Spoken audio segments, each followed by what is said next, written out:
심는 자에게 씨와 먹을 양식을 주시는 이가 너희 심을 것을 주사 풍성하게 하시고 너희 의의 열매를 더하게 하시리니 너희가 모든 일에 넉넉하여 너그럽게 연보를 함은 그들이 우리로 말미암아 하나님께 감사하게 하는 것이라. 이 봉사의 직무가 성도들의 부족한 것을 보충할 뿐 아니라 사람들이 하나님께 드리는 많은 감사로 말미암아 넘쳤느니라. 이 직무로 증거를 삼아 너희가 그리스도의 복음을 진실히 믿고 복종하는 것과 그들과 모든 사람을 섬기는 너희의 후한 연보로 말미암아 하나님께 영광을 돌리고 또 그들이 너희를 위하여 간구하며 하나님이 너희에게 주신 지극한 은혜로 말미암아 너희를 사모하느니라. 말할 수 없는 그의 은사로 말미암아 하나님께 감사하노라. 아멘. 오늘은 돈에 대한 이야기를 나누고 싶습니다. 돈은 악하지 않습니다. 하나님이 창조하신 인류는 늘 발전해 왔습니다. 이 발전이 이루어질 수 있도록 마치 기름과 같은 역할을 한 것이 바로 돈입니다. 돈은 이 초기의 모습을 고고학자들이 이야기할 때 이 조개 껍질 이야기가 빠지지 않습니다. 조개 껍데기는 그 자체로 활용 가치가 적습니다. 들고 다니기가 쉽죠. 이 조개에 인간이 가치를 부여합니다. 추상적인 가치죠. 가치가 없는데 가치를 부여하는 것입니다. 약속을 하는 거죠. 이 조개 껍데기는 쌀 한 바가지로 하자. 이렇게요. 조개 자체에는 가치가 없지만 교환의 수단으로 가상의 가치를 부여하는 것이죠. 제가 최근에 한 식당에 갔는데요. 이 꼬막이 아주 실하게 잘 익어 있었습니다.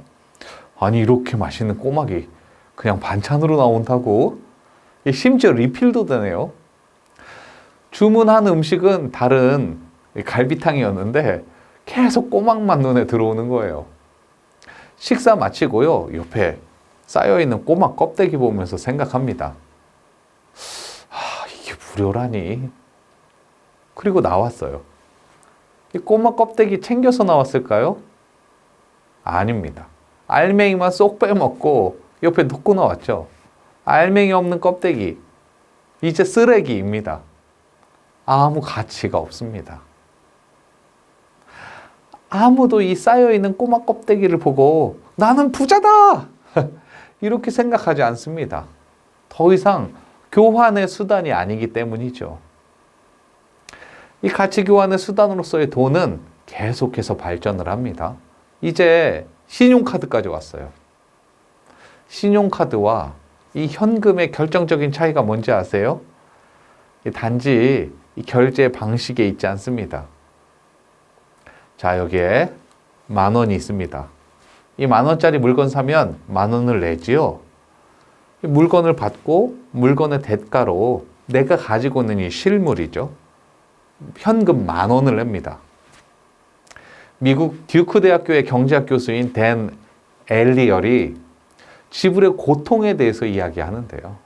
이 현금을 쓸 때보다 신용카드를 쓸 때 실제 소비를 더 많이 한다는 것입니다. 현금을 쓰면 내 손에 있는 돈이 넘어가는데 이 신용카드를 쓰면 카드를 다시 받거든요. 돈을 썼는데 다시 받는다. 심리적으로 내 것이 줄어들지 않았습니다. 고통받지 않는 거죠. 심지어요, 시간을 초월하기도 합니다. 지금 나는 충분한 재화를 가지고 있지 않은데 이 미래에 발생할 가치를 미리 땡겨와서 이 현재의 가치로 지불합니다. 지금은 없는데 있습니다. 이 추상적인 이 돈에 대한 가치에 대한 이야기입니다.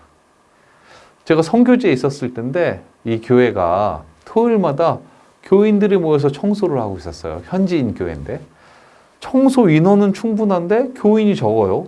왜일까요? 교인들이 직접 와서 청소를 하는 것이 아니라 청소하는 인력 업체에게 비용을 지불하고요. 대신 보냅니다. 나 대신에 청소할 사람 보낸 거죠. 와, 정말 놀랐죠? 저도 처음에 이 이야기 들었을 때 머리가 아찔했습니다. 봉사 대행? 워낙 인건비가 싼 나라라서 당시 12,000원 정도면 2시간 동안 청소할 사람 보낼 수 있었습니다. 저는 계속 가치 지불을 위한 교환 수단에 대한 이야기 나누고 있어요. 한 여인이 있습니다. 이 여인에게는 이 결혼을 위해 평생 모은 재산이 있었습니다. 향유 옥합입니다. 하루하루 일당 받아서 기름으로 바꿔서 옥합을 채워나갑니다. 이제 이 옥합에 담겨있는 기름은 단지 결혼을 위한 지참금이 아닙니다. 이 여인의 인생이 담긴 거죠. 이 옥합을 예수님 앞에서 내어놓습니다. 그리고 과감하게 깨트리고 이 기름을 예수님의 머리 위에 흘려보냅니다. 이 기름은 흘러 이 바닥으로 흐르죠. 이 기름은 더 이상 교환의 수단으로서는 기능을 상실합니다. 이제는 이 재화로서의 가치를 잃어버린 것이죠. 이제 돌이킬 수 없습니다. 다시 주워 담을 수 없습니다.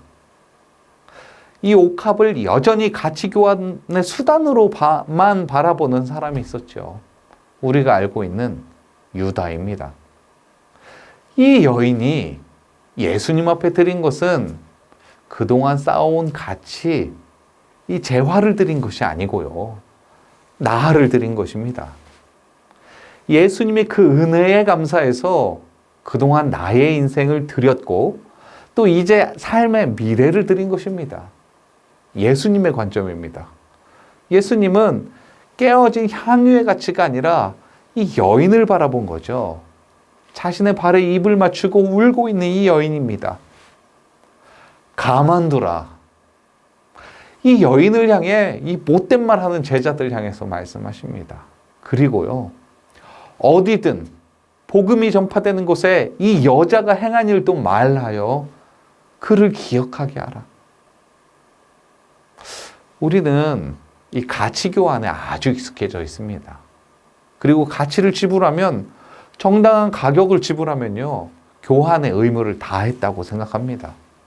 이 예시를 들었던 선교제 교회처럼요. 교회 청소를 위한 충분한 가치를 지불했고 나는 이제 의무를 다했다고 생각합니다. 내가 직접 할 때보다 더 깨끗하게까지 하고요. 이제 헌금에 대해서 말씀 나누고 싶습니다. 실물이 현금이 되었고 이제는 온라인 계좌이체로 하는 분도 많죠. 하나님께 드리는 이 거룩한 고백의 행위가 자칫 이 거래가 될 위험을 안고 있습니다. 거래가 되면요, 나는 정당한 가치를 지불했다고 생각합니다.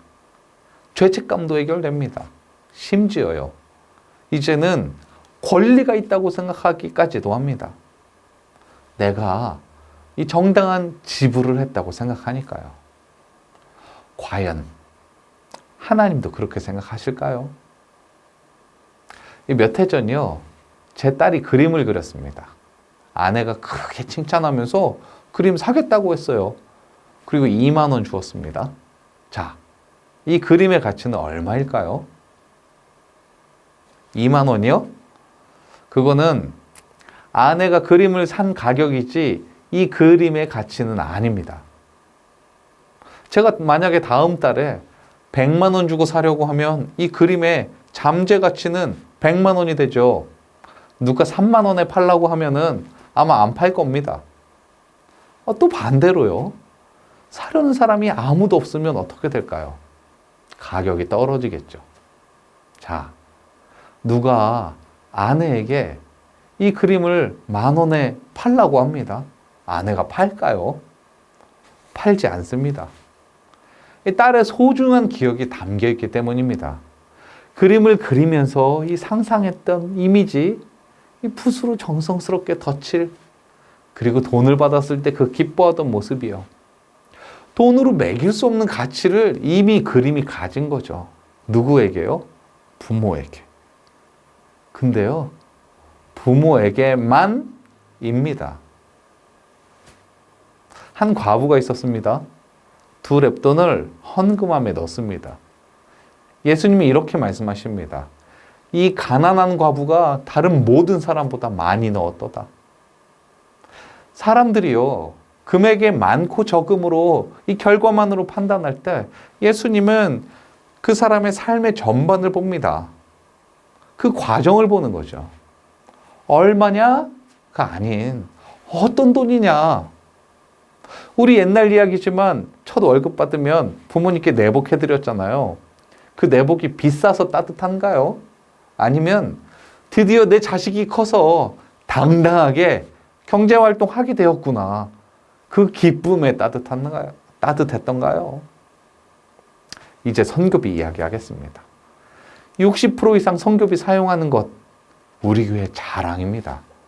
이 믿음의 고백 지켜내기 위해서 이 다른 교회처럼 못할 때 너무 많죠. 어디서 아껴야 하는지 늘상 찾아야 하고요. 많은 선교사님들이 또 너무 감사하고 계십니다. 그런데요, 계속해서 시간이 길어지면서 주의해야 할 것들이 생겨납니다. 말씀드렸던 것처럼 자칫 이 거래에 익숙해진 우리가 이 지불이라는 행위로 거래가 정당하게 맞춰졌다고 생각하는 이 습관이 우리의 선교에 대한 마음가짐을 제한하게 되는 거죠. 그러면 안 됩니다. 우리를 이 땅에 선교사로 부르신 줄 믿습니다. 아멘. 우리의 선교사로서의 의무는 우리 헌금으로 끝나는 것이 아닙니다. 우리 가족에게, 직장 동료에게요, 그리고 이웃들에게 선교사로서 하나님의 사랑을 전하는 것, 그것까지 이루어져야 할 것입니다. 오늘 본문에서 바울은 이 후한 연보를 한 고린도 교인들에게 이야기합니다. 이 봉사의 직무가 우리 교회에서 적용해서 말하면 한 번에 이해되실 건데요. 이 선교사의 직무가 우리가 드린 이 헌금은 우리가 해야 되는 의무로서의 지불이 아닙니다. 지불이라는 거래로 끝나는 것이 아니라 직무의 시작입니다. 우리 교회는 여기서 만족하고 끝나면 안 됩니다. 다소 과한 행동이었던 것 같은 이 옥합을 깬 여인도 한참이나 부족해 보이던 투랩돈한 헌금한 과부도 예수님이 바라보는 관점은 같습니다. 거래로서의 지불이 아니라는 겁니다. 우리의 60%의 헌금도요, 선교 헌금도 지불로 끝나서는 안 됩니다. 어떻게 해야 되죠? 우리가 선교사로서 삶을 마땅히 살아갈 때 그때야 완성되는 것입니다. 많고 적음이 아니라 바로 어떻게 하나님께 드려지고 있는가. 우리 함께 기도하시겠습니다. 우리 기도하실 때는요, 우리 첫 번째, 하나님이 주신 은혜의 직무를 잘 감당하게 하옵소서. 우리 두 번째 기도하실 때는요, 우리 또 나를 통해서 이 세상이 하나님께 영광 돌리게 하옵소서. 우리 세 번째 기도하실 때는 선교사님의 사역 가운데 더욱 풍성한 재정 부어주셔서 선교지에서 이 하나님의 영광을 더욱더 드러내 주시옵소서. 우리 함께 기도하시겠습니다.